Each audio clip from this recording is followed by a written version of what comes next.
Lydia Harper was 32, a small-town girl turned elementary school teacher living in Portland, Oregon. She had a warm smile that could light up a classroom and a knack for turning chaos into order, skills she'd honed wrangling 8-year-olds day after day. 4 months pregnant, she was buzzing with excitement, imagining a future filled with family dinners, a little house with a backyard, and a baby's laughter echoing through it all. Her husband, Ethan Caldwell, was 35, a sharp-minded architect with big dreams of designing skyscrapers that had scraped the clouds. They'd been married 5 years, and while life wasn't perfect, Lydia thought they were solid. She'd never been happier than the day she told Ethan about the baby. His grin had stretched ear to ear, or so she thought. But that happiness shattered one rainy Tuesday evening. Ethan came home late, his dark hair plastered to his forehead from the drizzle, his usual confidence replaced by something cold and distant. Lydia was in the kitchen stirring a pot of soup when he dropped the bomb. "I can't do this anymore," he said, his voice flat like he was reading off a grocery list. She froze, the wooden spoon slipping from her hand into the broth. Before she could process it, he kept going. "I've been seeing someone. Her name's Sasha. She's 24, a designer." "I'm leaving, Lydia. I need this." His words hit like a freight train, each one smashing into her chest, stealing her breath.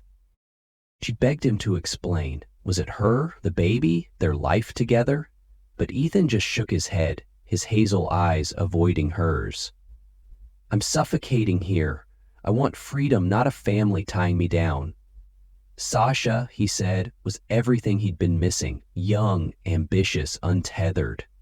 Lydia's knees buckled as she clutched her belly, feeling the faint swell where their son was growing. She pleaded through tears, "We're having a baby, Ethan. How can you walk away now?" But he was already halfway out the door, dragging a suitcase she hadn't even noticed he'd packed. By the time the front door slammed, Lydia was alone, the soup still simmering on the stove, steam rising like the last wisps of her old life.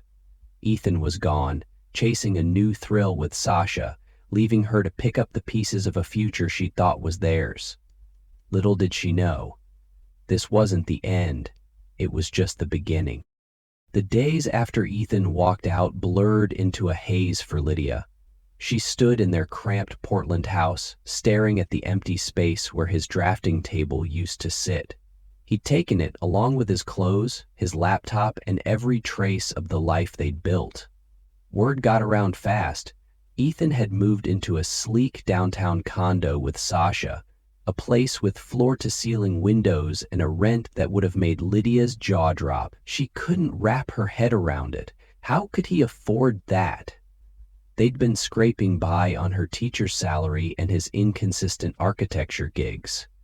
But apparently, Sasha's flashy lifestyle came with a price tag he was willing to pay.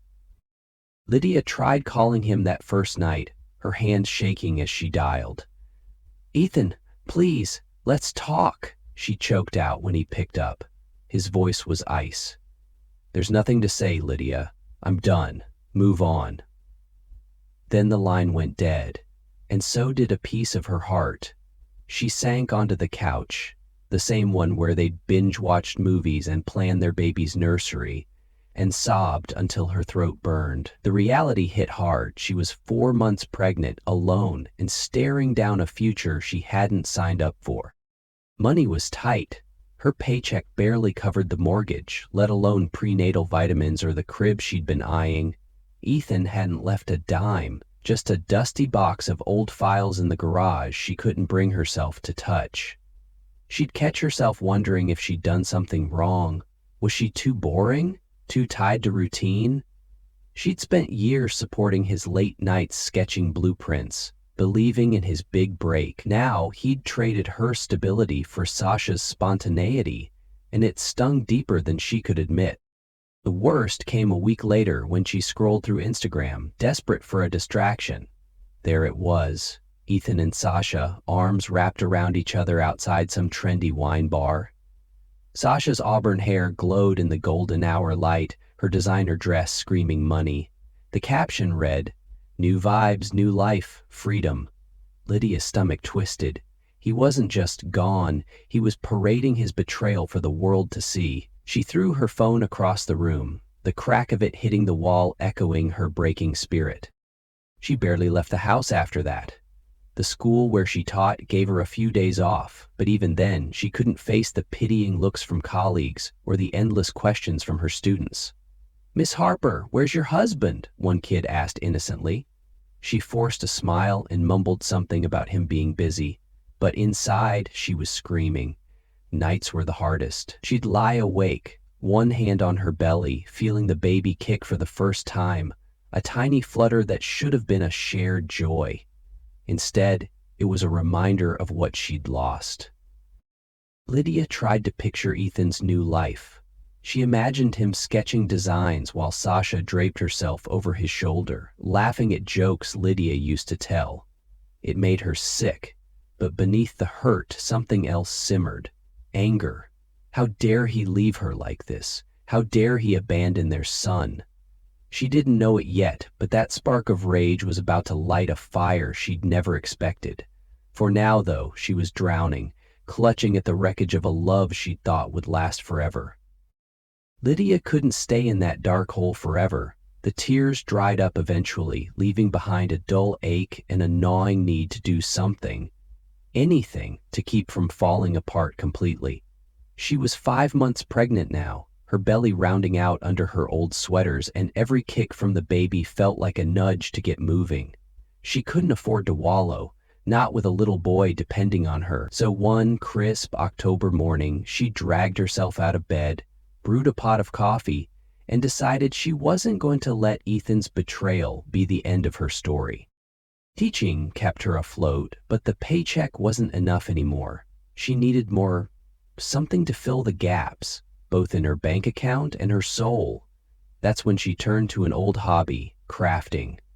Back in college, she'd loved making little wooden toys, puzzles, stacking blocks, things she'd dreamed of giving her own kids someday. She'd always been handy with a saw and paintbrush, a skill her dad taught her in his garage growing up. Maybe she could sell them, she thought. It wasn't much, but it was a start. Her sister Mia came over that weekend armed with takeout and tough love. "You're tougher than this, Lyd," Mia said, shoving a carton of fried rice her way. "Ethan's a coward, but you're not. Make something out of this mess." Mia helped her set up an Etsy shop, snapping photos of the first few pieces Lydia carved, a set of colorful stacking rings and a whale-shaped puzzle. They named it Little Hands Creations, a nod to her students and the baby on the way. To Lydia's surprise, orders trickled in fast. Parents loved the handmade charm and the fact they were safe for kids. She spent her nights sanding wood and brushing on non-toxic paint, the repetitive motions soothing her frayed nerves. One evening, while Mia watched TV in the living room, Lydia wandered into the garage to grab more supplies. That's when she tripped over Ethan's old box of files, still sitting there like a ghost she couldn't shake. Annoyed, she ripped it open, expecting nothing but junk. Inside were yellowed sketches of buildings he'd never built, and a few scribbled notes about some startup called Bright Minds. It was an education company he'd rambled about years ago, something about apps and learning tools for kids. She vaguely remembered him tossing a few bucks their way before calling it a dumb idea and moving on. She shoved the papers back in, too tired to care. Ethan's past wasn't her problem anymore. The Etsy shop grew steadier each week. She poured her heart into every piece, imagining her son playing with them someday. Comments rolled in. "These are adorable, perfect for my toddler." It wasn't just the money, though that helped with the mounting bills. It was the flicker of pride she hadn't felt in months. She started posting on Instagram too, simple shots of her work table littered with sawdust and paint cans. People loved the behind-the-scenes vibe, and her followers climbed past 1,000. For the first time since Ethan left, she felt a spark of who she used to be, creative, capable, alive. Mia noticed the change. "You're glowing again," she said one night, grinning over a glass of wine. Well, juice for Lydia. Not just the pregnancy glow either. You're kicking ass." Lydia laughed, a real laugh, something she hadn't heard from herself in ages. She was still hurting, still mad as hell at Ethan, but the pain wasn't the only thing driving her anymore. She'd lie in bed at night, hands on her belly, whispering to her baby, "We're gonna be okay, little man, just you and me." Meanwhile, she couldn't help hearing whispers about Ethan through old friends. He and Sasha were living it up. Fancy dinners, weekend trips to Seattle. She'd seen another photo of them online, Sasha in a leather jacket and Ethan beaming like he'd won the lottery. It stung, but Lydia pushed it down. Let him have his fun, she thought. She had bigger things to build. What she didn't know yet was that her little side hustle was about to crack open a door she'd never imagined walking through, one that would change everything. Lydia's life was starting to feel less like a train wreck and more like a shaky climb uphill. By 6 months pregnant, her Etsy shop was humming along, pulling in enough cash to cover the basics and then some. She'd even splurged on a second-hand rocking chair for the nursery, picturing herself soothing her baby in it. The orders kept coming. Teachers, moms, even a few daycare owners loved her wooden toys. She was up late most nights, sanding and painting, her hands stained with colors that matched her growing hope. It wasn't glamorous, but it was hers, and that meant everything. Then, out of the blue, an email landed in her inbox that made her heart skip. It was from a company called Bright Minds, a startup focused on educational tools for kids. She'd never heard of them beyond Ethan's old notes, but their message was straight to the point. "We stumbled across your Etsy shop and love your work. We're launching a hands-on learning program and need 200 sets of your stacking blocks. Can we talk?" Lydia stared at the screen, her coffee going cold. 200 sets? That was more than she'd sold in months combined. Her first thought was panic. How could she pull that off alone, waddling around with a belly the size of a basketball? But then she thought of her son, of the life she wanted for him, and typed back, "Let's do it." The call with Bright Minds came the next day. Their founder, a guy named Sam with a voice full of energy, explained they were building a program to get kids learning through play, apps paired with physical tools like her toys. "Your stuff's perfect," he said. "Simple, smart, and handmade. Parents eat that up." Lydia blushed through the phone, fumbling her words as she agreed to a trial run. But Sam had bigger ideas. "Look, we're growing fast. If this works, we'd love you on board long term, maybe even as a creative consultant. We could toss in some equity if you're game." Equity? She barely knew what that meant beyond vague business shows she'd half watched, but it sounded like a lifeline. She said yes, her gut telling her this was her shot. That same week, Lydia went into labor 2 weeks early. 1 minute she was boxing up blocks, the next she was gripping the counter as contractions hit. Mia rushed her to the hospital, and after a grueling night, she held her son Oliver in her arms. He was tiny, with a mop of dark hair like Ethan's, but eyes that sparkled with her own stubborn fire. She cried holding him, not from sadness, but from a love so fierce it scared her. Oliver was her why now. Every late night, every splinter in her thumb, it was all for him. She hired a neighbor's teenage daughter to watch Oliver a few hours a day, diving back into work as soon as she could stand straight. The Bright Minds order shipped on time. 200 sets of blocks, each one carved with her shaky, sleep-deprived hands. Sam called a week later, thrilled. "They're a hit. Parents are raving, and our pilot program's expanding. You in for more?" Lydia grinned, cradling Oliver as she agreed. She rented a cheap workshop down the street, bought better tools, and started dreaming bigger. Bright Minds sent a contract. A steady supply deal plus a sliver of equity, a 0.5% of the company. It didn't sound like much, but Sam promised, "Stick with us, Lydia. This thing's gonna blow up." While Lydia hammered away at her new life, Ethan's world was showing cracks. She heard through a mutual friend that he'd lost a big architecture client, some firm he'd been banking on to make partner. Sasha didn't seem fazed, though. Her Instagram was a parade of cocktails and designer bags, Ethan always in the background with a forced smile. Lydia caught one post by accident. Sasha in a red dress, Ethan's arm around her, captioned, "Living the dream." Power couple. She rolled her eyes and shut her phone. He could play king of the castle all he wanted. She had a real empire to build. Bright minds kept her busy.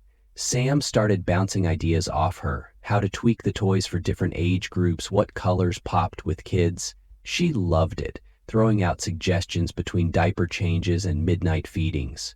Her Etsy shop morphed into a full-blown side hustle, and she hired a part-time assistant, a college kid named Jess who was handy with a paintbrush.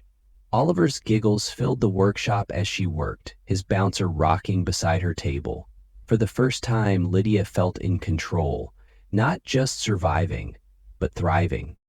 Ethan, meanwhile, was slipping. The friend who'd spilled about his lost client mentioned he'd been dipping into savings to keep Sasha happy. Weekend getaways, a new watch she'd flaunted online. Lydia couldn't help a bitter smirk. He'd wanted freedom, but it looked more like a leash. She wondered if he ever thought about her, about Oliver, but she didn't linger on it. Her days were full. Wood shavings on the floor, Oliver's tiny hand gripping her finger, and a future she was carving out piece by piece. She had no idea how high that climb was about to take her. Lydia's life was a whirlwind now, but it was the kind she could ride instead of drown in. Oliver was 7 months old, a chubby little guy with a laugh that melted her every time. The workshop hummed with activity. Jess was a godsend, painting and packing while Lydia juggled Bright Minds orders and her own growing pile of Etsy sales. She'd branded her toys Harper's Craft, a name that felt like a badge of honor, and parents couldn't get enough. Her Instagram hit 10,000 followers, flooded with comments like, "These are genius," and "My kid's obsessed." She'd scroll through them at night, Oliver snoozing in her lap, and feel a swell of something she hadn't in years: pride. Bright Minds was the real game changer, though. Sam called her one rainy afternoon, his voice crackling with excitement. "Lydia, we just got Series B funding, $50 million. Our app's killing it, and your toys are the secret sauce. You're still with us, right?" She laughed, stunned. "Yeah, Sam, I'm in." That 0.5% equity she'd signed up for didn't sound so tiny anymore. A year later, Bright Minds went public, their stock soaring as every news outlet raved about the play-to-learn revolution. Lydia was in her kitchen, Oliver smearing oatmeal on his high chair, when she checked her trading account. The numbers stared back. $1,800,000. Her hand shook so hard she nearly dropped her phone. She was a millionaire, overnight, just like that. She sat there, dazed, replaying the journey, nights crying over Ethan's betrayal, days sanding blocks until her fingers bled. The moment she first held Oliver, promising him the world, now she could give it to him. She didn't go wild with the money, not her style. She bought a cozy 3-bedroom house on the edge of Portland with a big yard for Oliver to toddle around in. The workshop got an upgrade too, a proper space with room for a small team, but most of the cash, she socked it away for Oliver's future and her next big move. Harper's Craft took off like wildfire after that. She hired more hands, moms like her needing flexible work, and rolled out new designs, alphabet carvings, mini toolkits for tiny builders. Bright Minds kept her on as a consultant, and she started speaking at local events, sharing how she'd turned heartbreak into a hustle. People hung on her every word, especially when she talked about raising Oliver alone while building a business from scratch. "You don't need someone else to make you whole," she'd say, voice steady. "You do that yourself." The crowds ate it up. Single moms, teachers, dreamers. They saw themselves in her. Ethan's life, though, it was crumbling faster than a sandcastle at high tide. Word trickled back through old friends.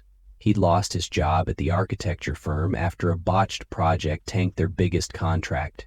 Sasha didn't stick around for the fallout. Lydia heard she ditched him for some tech bro with a yacht, leaving Ethan scrambling to cover the condo rent alone. His Instagram went quiet. No more flashy posts, just silence. A mutual buddy ran into him at a bar, said he looked rough, unshaven, nursing a cheap beer, muttering about bad luck. Lydia felt a pang of something, pity maybe, but it faded fast. He'd made his bed. She'd catch glimpses of his old life and her own success, though. One night, flipping through Bright Minds press clippings, she saw a photo of Sam with early investors. Ethan's name popped up in a footnote. He'd been in on a seed round years back but bailed early. She smirked, shaking her head. Typical Ethan, chasing quick wins and missing the long game. She didn't know the half of it yet, but that little detail was about to come back in a way neither of them saw coming. Lydia leaned into her new world instead. She enrolled Oliver in a daycare that doubled as a preschool, watching him thrive with other kids.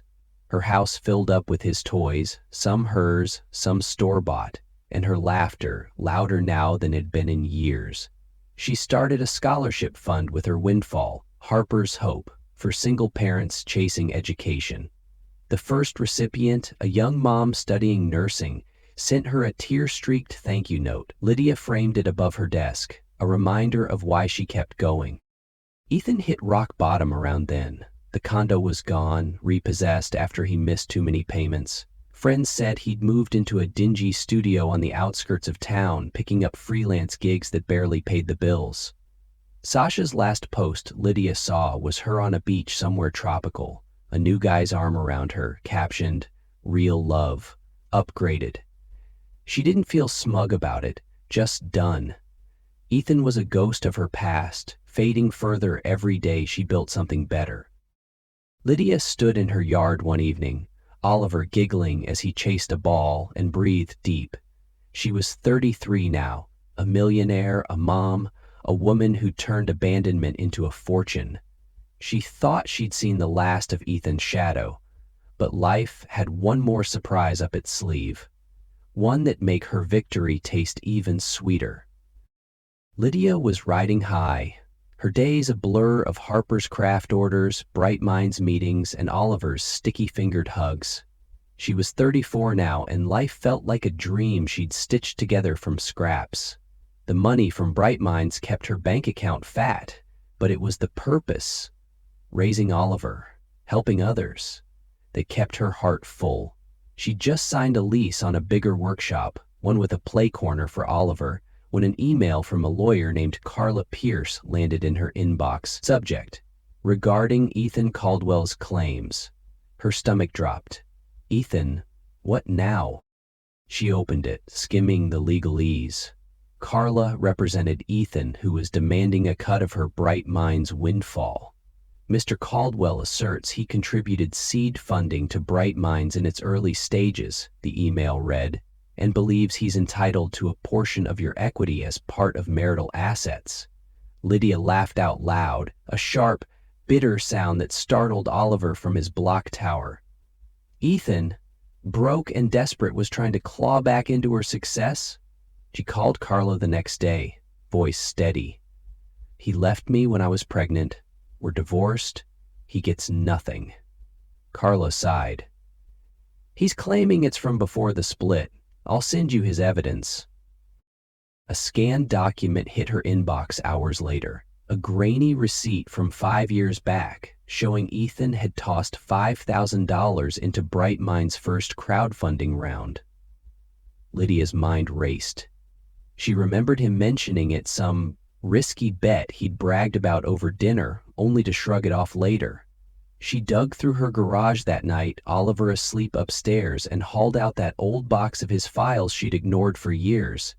There it was, a crumpled note in his jagged handwriting. Bright Minds.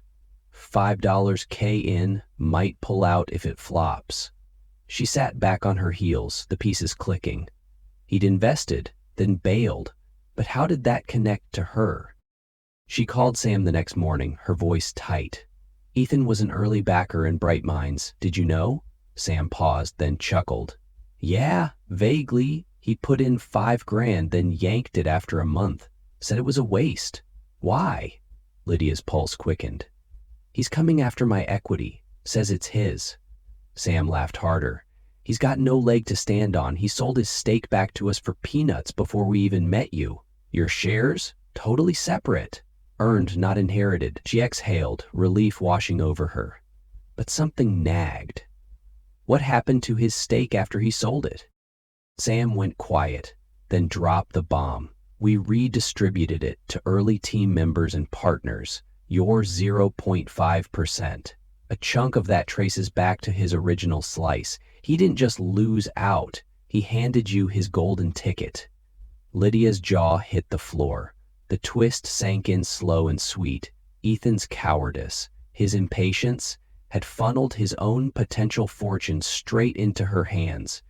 She'd turned his discarded gamble into millions, and he didn't even know it until it was too late. Carla called again a week later. Ethan wants to meet. Says he'll drop the claim if you talk. Lydia hesitated. Part of her wanted to slam the door shut, but another part, the part that remembered Oliver's dark hair, so like his dad's, agreed. They met at a coffee shop downtown, neutral ground. Ethan looked wrecked, gaunt, unshaven, his old swagger gone. He slid into the booth across from her, clutching a chipped mug. Lydia, I screwed up, he started, voice low. I saw Bright Minds blow up, saw your name everywhere. I didn't know I put money in first. She cut him off, calm but firm. You did. $5,000, right? Then you pulled it because you didn't believe in it, or me? I built this, Ethan. You walked away. His eyes flickered, guilt pooling there. I didn't think you'd make it this far. Sasha's gone. My job's toast. I'm drowning and you're a millionaire. He swallowed hard. That could have been us. Lydia leaned back, studying him. No, it's me and Oliver. You chose Sasha. Chose yourself. And, here's the kicker, you gave up your Bright Minds stake and I got it. Every dollar I made, part of it's yours, in a way, but you threw it away. Ethan's face crumpled, realization hitting like a punch. You mean, my shares?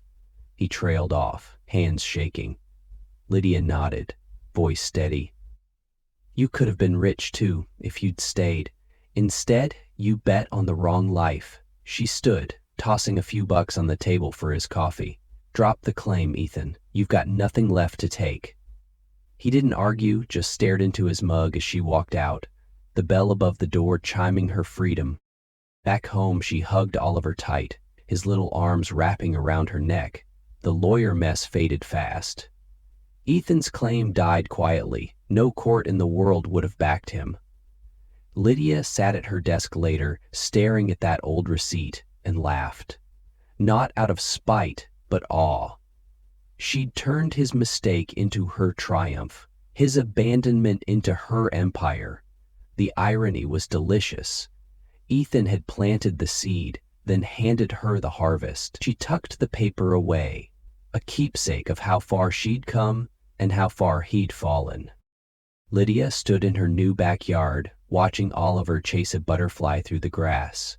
He was 2 now, a whirlwind of energy with her smile and Ethan's unruly hair. The house was hers, paid off, no mortgage looming like a shadow. It wasn't a mansion, just a cozy place with wide windows and a porch where she'd sip coffee at sunrise. Harper's craft had grown into a small empire, shipping toys across the country, her team of moms and crafters buzzing in the workshop. Bright Minds kept her equity fat, but it was the scholarship fund Harper's hope that made her chest swell. She'd just sent off checks to 10 single parents, each one chasing a degree, a dream, a life. Their thank you letters lined her office wall, a patchwork of gratitude she'd earned. Ethan was a distant echo now. After their coffee shop showdown, he'd slunk away. The lawyer claim dropped like a stone. Word got around he'd hit bottom. Bankruptcy papers filed, his old condo a memory. A friend spotted him driving rideshare, his architect dreams traded for a beat-up sedan and late-night fares. Sasha was long gone, her Instagram a parade of new boyfriends and beach selfies, no trace of Ethan in the front. Lydia didn't gloat. She'd felt a twinge of sadness once, thinking of Oliver's dad reduced to that, but it passed. He'd chosen his path, she'd forged hers. She poured her energy into what mattered. Oliver started preschool, his chatter about finger paints and friends lighting up her days. Harper's craft landed deals with local schools, her toys popping up in classrooms she used to teach in. She spoke at conferences now, women's summits, small business panels, telling crowds how she'd gone from a pregnant wreck to a millionaire mom. "You don't need permission to rise," she'd say, voice ringing clear. "You take the pieces you're given and build something unbreakable." People clapped, cried, lined up to shake her hand. She'd blush, still surprised anyone cared, but she loved it. Every word she spoke was a brick in the legacy she'd leave Oliver. One night, an email slipped into her inbox. No subject line. It was Ethan. "Lydia, I see you everywhere. Articles, talks. I'm sorry, I wish I'd been strong enough to stay." She stared at it, her thumb hovering over the delete key. Part of her ached, for the man he'd been, for the father Oliver deserved. But that man was gone, buried under his own choices. She typed back, short and simple. "I hope you find peace. We're good." Then she hit send and shut her laptop. No anger, no tears, just closure, clean and quiet. The real turning point came months later.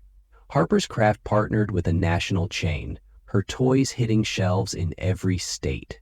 The revenue doubled her net worth, pushing her past $3 million. She sat in her office, Oliver napping upstairs, and laughed at the absurdity of it. She'd been terrified of buying diapers once. Now she could buy a future. She kept it humble, new boots for Oliver, a better car for herself. But the bulk went to Harper's Hope and a college fund for her son. She wanted him to know hard work, not handouts, even with millions in the bank. Lydia walked to Oliver's room that evening, brushing his hair as he slept. She whispered, "We did it, buddy, just us." She wasn't just a millionaire without Ethan. She was whole, fierce, free. He dumped her for a fling, thinking she'd crumble, but she'd built a life he couldn't touch. And that twist? His own lost stake turning her rich? It was the cherry on top, proof that sometimes the universe hands you justice in the sweetest way.